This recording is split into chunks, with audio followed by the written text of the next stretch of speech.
नमस्कार दोस्तों, bloody tax के आज के बहुत ही ज़्यादा खौफनाक से बिल्कुल डरावने से बिल्कुल डिफरेंट एपिसोड में आप सभी लोगों का बहुत बहुत स्वागत है।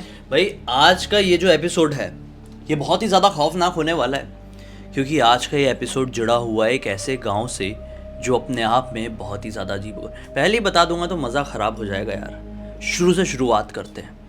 मृणाल नाम की एक लड़की जिसके साथ और जिसके परिवार के साथ ये घटना घटी, वो परिवार आज भी उस घटना को अपने जहन से बाहर नहीं निकाल पाया है। ये बात आज से काफ़ी पहले की है। मृणाल अभी बड़ी हो चुकी है, 21-22 साल की लड़की है। जब ये घटना घटी थी वो 8-9 में पढ़ा करती थी, छोटी थी। ये लोग महाराष्ट्र के एक शहर के रहने वाले लोग, नागपुर के रहने वाले, किसी तरह की कोई तकलीफ नहीं, बढ़िया। भाई पहले की बात कर रहा हूँ, इनके घर पे कार वार थी बड़ी वाली। जब कभी भी फैमिली को कहीं जाना होता था तो अपनी कार में बैठते और एक साथ निकलते।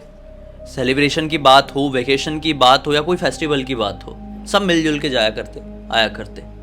अब क्या था कि मृणाल का जो फैमिली थी वो ना एक तरीके से जॉइंट फैमिली थी। अच्छा। इस परिवार में उसके मम्मी पापा, इसकी छोटी बहन, फिर इसके चाचा चाची और चाचा चाची का एक बेटा, इतने लोग रहा करते थे। तो अब इसके जो चाचा थे ना, उनके एक बचपन के दोस्त की शादी होने वाली सिचुएशन आई। अच्छा। शादी होने वाली, उनसे मतलब ऐसा उम्र में कम था, क्लासमेट नहीं था भाई, दोस्त था। तो उसकी शादी होने वाली सिचुएशन आई। तो चाचा ने बोले कि सब लोग चलते हैं, मजा आएगा, गांव की शादी है। अब ये लोग शहर में रहने वाले लोग भाई, तो जो लोग शहर में रहते हैं ना, उन लोगों को गांव की चीजें बड़ी एक्साइट करती है। सब लोग खुश हो गए और वो डेट भी आ गई जब इनको निकलना था। जिस गांव में जाना था ना, उस गांव की दूरी नागपुर से बहुत ज्यादा नहीं थी। ये गांव भी महाराष्ट्र का ही था और अप्रोक्स 4.5 से 5 घंटे इनको नागपुर से लगने वाले थे, बाय रोड बाय कार। चाचा जी तैयार हो जाते हैं, कार वार सब निकालते हैं, सब लोग अपने कपड़े वपड़े जो थे पैक करके डिक्की में डालते हैं और निकले तैयार। इन लोगों ने रास्ते के लिए कुछ नाश्ता वास्ता रखे हुए थे, चिप्स वगैरह होता है, कोल्ड ड्रिंक वगैरह होती है। बच्चे भी थे ना, 3 बच्चे थे, सब लोग खुश थे। अब इनमें सबसे बड़ी मृणाल ही थी, वो 8th क्लास में थी, बाकी दोनों बच्चे से छोटे थे। इन लोग 5 बजे के नहीं 6 बजे के आसपास अपने घर से निकल गए भाई, 6 बजे के आसपास।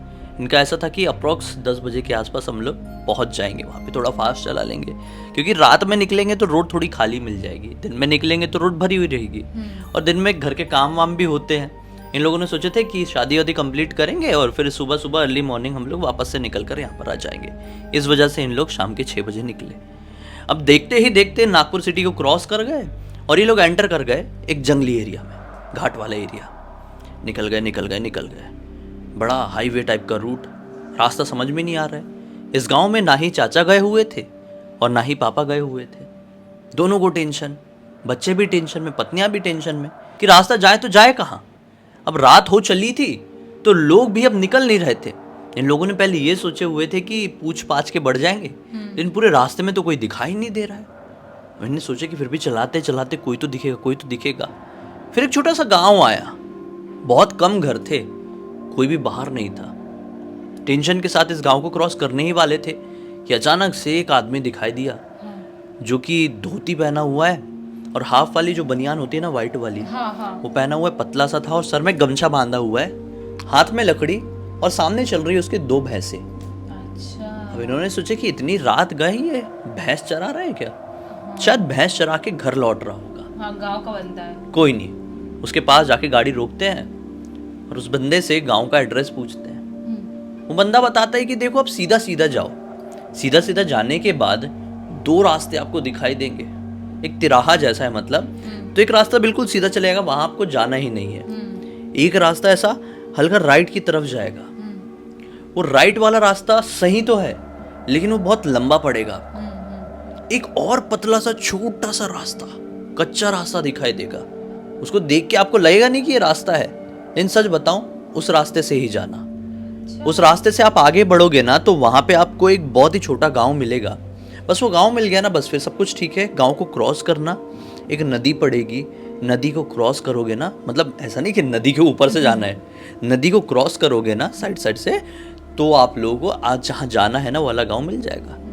इन्हें बोले ठीक है, थैंक यू करके ये लोग निकल गए अपनी गाड़ी लेके। अब निकले हैं, थोड़ी देर बाद वो तिराहा आ गया।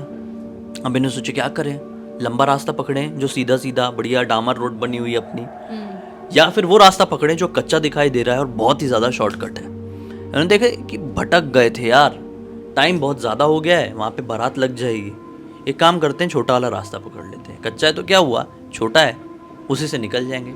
एक और कहानी लेके आए, इसलिए मैं आप लोग हमेशा बोलते हैं ना लोग कि ये गलत रास्ता वाली कहानी बहुत सुनाते हैं। नहीं, और लोग बोलते हैं शॉर्टकट इतना हॉन्टेड क्यों होता है, हॉरर क्यों होता है, वो भी आपको बताएंगे, एंड में हाँ। बताएंगे। अभी कहानी को कंटिन्यू करते हैं। तो क्या है, इन लोग वाला रास्ता पकड़ लेते हैं शॉर्टकट से, बढ़ने लगते हैं। थोड़ी देर बाद एक गांव इनको मिलता है। वो गांव क्या बोलते हैं, बहुत अलग था यार। यहाँ पे जो घर थे ना, सारे काफ़ी ज़्यादा पुराने डिज़ाइन के दिखाई दे रहे थे। अच्छा। और ये जो गांव का रास्ता था, ये बहुत ही ज़्यादा टूटा फूटा, ऊबड़ खाबड़, एकदम ही छोटा गांव, मतलब एकदम ही छोटा, सीमेंटेड रोड तक नहीं, बहुत खराब हालत। जब से इस रास्ते में एंटर किए थे, तब से जो रोड थी बड़ी खतरनाक थी, और इनके मन में डर था कि गाड़ी वाड़ी पंचर पड़ गई यहाँ पे तो लेने के देने पड़ जाएंगे, क्योंकि इनकी गाड़ी थोड़ी महंगी वाली थी। और उनका जो पंचर है, कोई नॉर्मल इंसान भी ना सुधार पाए भाई। गाँव के जो छोटी दुकान वाले होते हैं, वो साइकिल के पंचर और हद से हद नॉर्मल सी बाइक के पंचर सुधार सकते हैं, उससे ज्यादा कुछ नहीं कर सकते। हाँ। अब जो बड़ी गाड़ी, उन लोगों के सामने अगर आप हमर वगैरह जैसी गाड़ी का टायर ला के रख देंगे तो उनके लिए बड़ी दिक्कत हो जाएगी। ट्रक वक के पंचर सुधारने वाले भी अलग लोग होते हैं, वो हाईवे में बैठते हैं, लेकिन गांव के अंदर जो बैठ रहे होंगे वो तो सिंपल से बेचारे साइकिल का काम कर ले या नॉर्मल से बाइक का काम कर ले। तो इनको ये भी डर कि यहाँ पे पंचर नहीं होना चाहिए, तो इन लोग अपनी गाड़ी बड़ी संभाल के ले जा रहे हैं, स्लो, बहुत स्लो। अब इन लोगों ने नोटिस किए कि इनकी गाड़ी की आवाज़ की वजह से ना घरों से लोग निकलने लगे। इन्होंने सोचे कि अभी तक जो हमें पीछे गांव मिल रहे थे नॉर्मल रास्ते में, वो लोग तो आधी रात में चले गए, मतलब गहरी नींद में सो गए, कोई बाहर ही नहीं निकल रहा था। लेकिन यहाँ पर हमारी गाड़ी की आवाज़ सुनकर लोग इस तरह से बाहर निकल रहे हैं। एक सेकंड के लिए मन में आया, गाड़ी थोड़ी महंगी वाली है ना, महंगी हाईफाई गाड़ी है, इसकी आवाज़ भी अच्छी वाली है, इस वजह से लोग निकल के देख रहे होंगे। लेकिन इंसान तो इंसान, घरों के जानवर भी बाहर निकल गए। बकरी हो, भेड़ हो या गाय भैंस हो, वो भी अपने घर से बाहर निकली।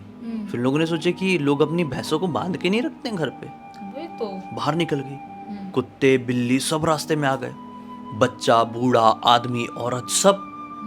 कोई ने देख के हंस रहा है, कोई गुस्से में घुर्रा रहा है, कोई इनके साथ कुछ बोलना चाह रहा है, बात करना चाह रहा है, लेकिन सब लोग अपने एक अजीब रिएक्शन इनकी तरफ दे रहे हैं। ये लोग थोड़े घबराए और सोचे कि ये किस तरह का गांव है यार, कहीं हमारी गाड़ी के सामने तो नहीं आ जाएंगे, गांव वाले मिलके हमको लूट तो नहीं लेंगे।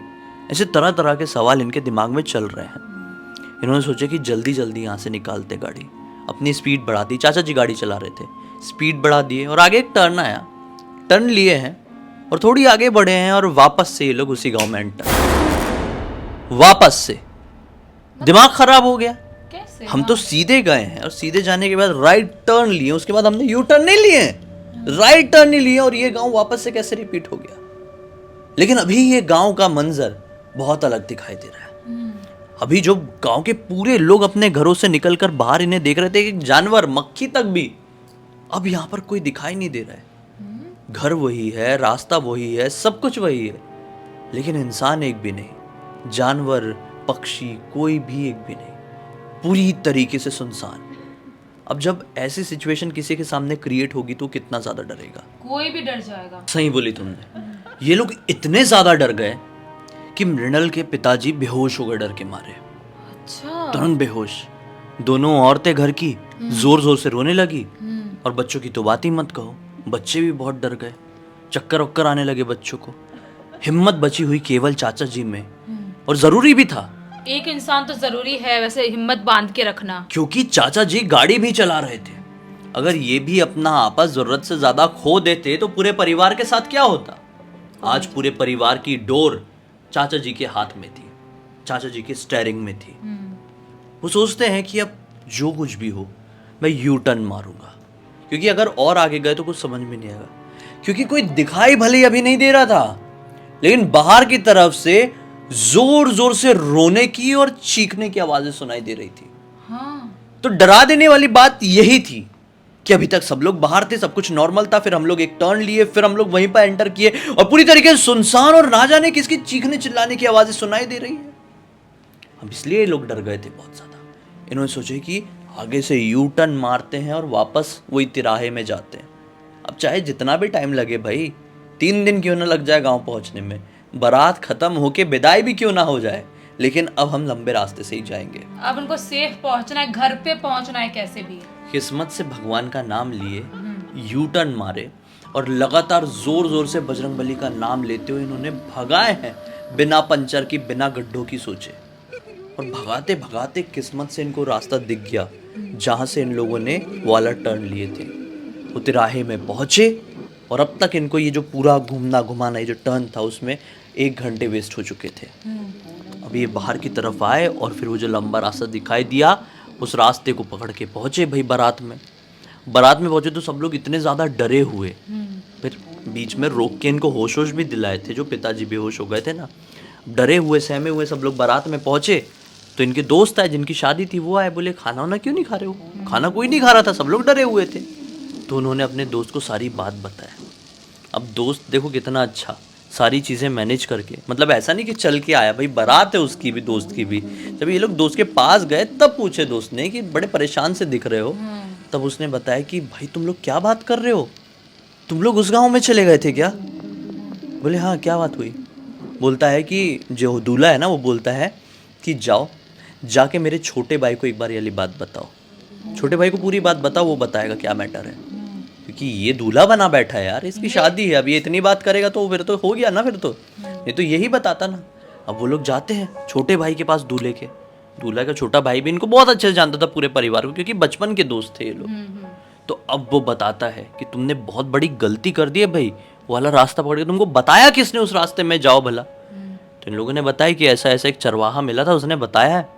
बोले उसकी छोड़ो, मैं तुम लोगों को उस गांव का किस्सा बताता हूँ। वो गांव नॉर्मल नहीं है, वो गांव एक भूतिया श्रापित गांव है। इन लोगों ने बोले कैसे, हमने तो कभी सुने नहीं। बोले सुन भी नहीं सकते, बात बहुत पुरानी है, अंग्रेज़ों के ज़माने की, सन 1910 की बात रही होगी। 10 मतलब बहुत पहले की बात है यार, 100 साल तो हो गए होंगे, समझ लो 100 साल पहले की बात है। एक अंग्रेज़ घूमता हुआ ना मुंबई से नागपुर की तरफ जा रहा था। रास्ता भटक के वो इस गांव में एंटर कर गया और ये गांव का लोकेशन उसे बड़ा पसंद आया, बहुत ज़्यादा। उसने सोचा कि इस गांव को मैं यहाँ से पूरा हटवा के, ये जो सिविल एरिया है, यहाँ पे जो लोग रहते हैं नॉर्मल इंसान, इन नॉर्मल इंसानों को हटा के यहाँ पे मैं अपनी मील बनवाऊंगा। वो इस गांव के सरपंच के पास पहुंचा और अपनी राय बताया। उसने बोला कि मुझे यहाँ पर मील बनाना है और आप लोग जितने लोग हैं सब यहाँ से खाली कीजिए। चलो पैसे वैसे चाहिए तो मैं आपको पैसे भी दे दूंगा गाँव वालों को भी, लेकिन मुझे ये जगह चाहिए। सरपंच घबरा गया। सरपंच ने गांव वालों को बुलाया, पूरी बात बताया। इन पूरे गांव वाले हाथ खड़े कर दिए, बोले ऐसे कैसे छोड़ देंगे हम अपना घर, पुश्तैनी है, हम लोग सालों से रह रहे हैं, सैकड़ों साल से, हमारा सब कुछ है, हम ये गांव नहीं छोड़ सकते चाहे जो भी हो जाए। ऑफिसर ने क्या बोला कि ठीक है, अगर नहीं छोड़ सकते तो कोई परेशानी वाली बात नहीं है, मुझे ना दूसरा तरीका भी आता है खाली करवाने का, इज्जत से बोल रहा हूँ मान जाओ, वरना सोच लेना मैं क्या कर सकता हूँ। ऐसा बोल के गुस्से में निकल गया। अब फिर पता नहीं उसको क्या हुआ, वो 20 दिन बाद वापस से वहाँ पर लौटा और अब उसके हाव भाव पूरी तरीके से बदले हुए थे। अंग्रेज अफसर सीधे सरपंच के पास वापस से गया और अपनी गलती की माफ़ी मांगा। उसने बोला कि मुझे बहुत पछतावा है, मैंने जिस तरीके से पिछली बार आपके गांव वालों से और आपसे बात किया, मैं जब से अपने घर गया हूँ, यहाँ पे आप लोगों से मिलने के बाद आपसे जो बदतमीज़ी किया, उस दिन के बाद से मुझे बहुत पछतावा होता है और नींद भी नहीं आती, मुझे बहुत गिल्टी फील होता है। तो मेरी माँ ने मुझे बोली कि उस गांव में वापस जाओ और लोगों से माफ़ी मांग। तो मैं आज माफ़ी मांगने के लिए आया हुआ हूँ और माफ़ी के तौर पर पूरे गांव वालों के लिए मिठाई लेकर आया हूँ। ये मिठाई बिटवा दीजिए और गांव वालों से मिलवा दीजिए, मैं उनसे माफ़ी मांगना चाहता हूँ और जो मैंने गलती किया हूँ उस गलती के बदले में कुछ पैसों की मदद करना चाहता हूँ सब लोगों को। तो सरपंच जी बड़े खुश हुए क्योंकि सरपंच जी को भी थोड़े पैसे दिया और गाँव वालों के लिए भी ये पैसे और मिठाई लेके आया था। तो इन लोगों को भी अच्छा लगी, एक अंग्रेज अफसर ऐसा, मतलब बड़ी बात है, हमसे आके माफ़ी मांग रहे हैं। तो तुरंत ही सरपंच जी ने अपने आदमी को भेजे, तुरंत ही सारे गांव वाले इकट्ठे हो गए, मिठाई बंटवाई गई। अंग्रेज के साथ उसका एक हेल्पर आया था, उसने पूरे गांव को मिठाई बंटाया और अपनी गाड़ी में बैठे और अंग्रेज अफसर ने पैसे भी दिए थोड़े और निकल गए। फिर उसके बाद क्या हुआ पता है? जितने लोग गांव में मौजूद थे सभी लोग गिर के अपनी जान गंवा दिए अपनी जगह पे। क्यों? क्योंकि वो जो मिठाई अंग्रेज ने बंटवाया था ना, उस मिठाई में जहर था। शिट। सभी लोगों की मृत्यु हो गई। निकल गया, अंग्रेज तो निकल गया, यहां पे सबकी मृत्यु हो गई। उसको मालूम था मैं ये क्या कर रहा हूं, मतलब इतना कमीना। सब कुछ इंटेंशनली उसने किया था। हाँ। लेकिन देखो, जैसे को तैसा मिलता है। हम्म। अंग्रेज उस गांव से मुंबई जा रहा था, रास्ते में एक बहुत खतरनाक खाई मिली, घाटी मिली। इसकी गाड़ी के ब्रेक फेल हो गए और गाड़ी सीधे खाई में ऑन द स्पॉट वो अंग्रेज अफसर भी मर गया। किसी का कर्मा किसी का पीछा नहीं छोड़ता, आप जैसा करोगे वैसा भरोगे। उसने पूरे गांव वालों की जान ली थी, तो भगवान ने देखा और उसको वैसे ही खत्म कर दिया। जैसे तड़प तड़प के दूसरे लोग खत्म हुए थे, वैसे वो भी खत्म हो गया। गांव वाले बेचारे कितने तड़प तड़प के मरे वही होंगे ना। तो यार, वो खा के मतलब खत्म होना मतलब बहुत बड़ी बात होती है। उन लोगों की आत्माएं भी उसी प्रकार से तड़प रही है आज तक। बेचारे लोग। दूल्हे के भाई ने बताया कि उस दिन के बाद से इस गांव में जो भी प्रवेश करता, देखो उस समय उनकी डेड बॉडी के साथ जो हुआ होगा वो हुआ होगा, उस समय की गवर्नमेंट ने जो कराई होगी वो कराई होगी, या लोकल प्रशासन ने जो भी किया होगा, लेकिन जो कोई भी इंसान उस गांव में प्रवेश करता, वो इंसान बहुत ही डरावना कुछ एक्सपीरियंस करता। ये बात धीरे धीरे करके आसपास के इलाकों में फैल गई और सभी लोगों ने उस गांव को पूरी तरीके से बायकॉट कर दिया और कोई भी इंसान उस गांव में प्रवेश नहीं करता। और रात होने के बाद तो कतई नहीं। अब आप लोगों ने प्रवेश की और सही सलामत बच के आए हो तो किसी जन्म के पुण्य कर्म थे जो सही सलामत अपने परिवार को वहां से निकाल के लेके आए, वरना क्या क्या घटा है लोगों के साथ उस गांव में प्रवेश करने के बाद। क्योंकि उस गांव में शायद जब कोई भी अनजान इंसान प्रवेश करता होगा तो वहां पे जो भटकती हुई तड़पती हुई आत्मा है ना, वो यही समझती होगी कि आ गया वापस से वही, अब इसे हम नहीं छोड़ेंगे। वही तो समझे, वो लोग बेचारे एक लूप में फंसे हुए ना, तो हर एक राहगीर को, हर एक अनजान इंसान को वो लोग उसी नजर से देखते हैं जिस नजर से वो अंग्रेज अफसर को देखे होंगे। क्योंकि वो भटकती हुई आत्माएं हैं और एक साथ इतने तादाद में आत्माएं भटक रही हैं और एक लूप में फंसी हुई हैं, तो वो किसी का कुछ भी बिगाड़ सकती हैं, किसी के माइंड के साथ कुछ भी खेल सकती हैं। हो सकता है जो चरवाहा मिला होगा वो भी कोई आत्मा ही होगा जो उनको वहां पे जानबूझ के उस रास्ते में भेजा और वहां पे गए, पूरे चांस, क्योंकि उसने जानबूझ के भेजा था उस गांव में। तो वो लोगों को ऐसे अपने जाल में फंसाते हैं और वो अपना बदला लेने की कोशिश करते हैं, क्योंकि वो उस लूप में फंसे, अपने बदले, आखिरी बदले के लिए फंसे हुए, ऐसा कर रहे हैं वो लोग। वही तो, तब से लेकर आज तक, कितनी पुरानी बात हुई, बहुत नहीं वो अंग्रेजों वाली नहीं, ये अभी जो इनके साथ मृणाल के परिवार के साथ घटा, तब से लेकर आज तक मृणाल के परिवार का कोई भी इंसान इतनी हिम्मत नहीं करता है कि रात के समय कहीं के लिए भी ट्रैवल करे। उनके परिवार का कोई भी इंसान रात में ट्रैवल नहीं करता है। और इस पूरी की पूरी घटना की जानकारी मुझे मृणाल ने खुद इंस्टाग्राम पर लिखकर भेजी है। मेरे रोंगटे खड़े हो गए थे जब मैंने पढ़ा था, और मृणाल को मैंने बोला कि मैं ज़रूर ये कहानी लेके आऊँगा, मेरे भी रोंगटे आज खड़े हो गए, ब्लडी टैक्स में सब लोगों को सुनाऊंगा, क्योंकि कहानी थी ही इतनी खौफनाक। सही बात है। और इस खौफनाक कहानी को आप लोगों ने अब तक एंजॉय किए हैं, पसंद आई है तो लाइक जरूर कर देना, चैनल को सब्सक्राइब करके बेल आइकन दबा के ऑल के ऑप्शन में क्लिक करना, क्योंकि इसी तरह के हैरान कर देने वाले खौफनाक वीडियोस डेली आप लोगों के सामने लेके आते रहते हैं। भाई इंस्टाग्राम की लिंक इस वीडियो के डिस्क्रिप्शन बॉक्स में मिल जाएगी, क्लिक करना, डायरेक्टली वहां पर पहुंच जाओगे। और आप लोगों के पास भी कोई भी कहानी, टॉपिक, जानकारी या सुझाव है तो लिख भेजना ना, हो सकता है हमारा अगला वीडियो आप लोगों के हिसाब से ही कल बन रहा हो। तो चलिए कल फिर से मिलते हैं दोस्तों, तब तक के लिए बहुत बहुत धन्यवाद। आप लोग का दिन शुभ हो।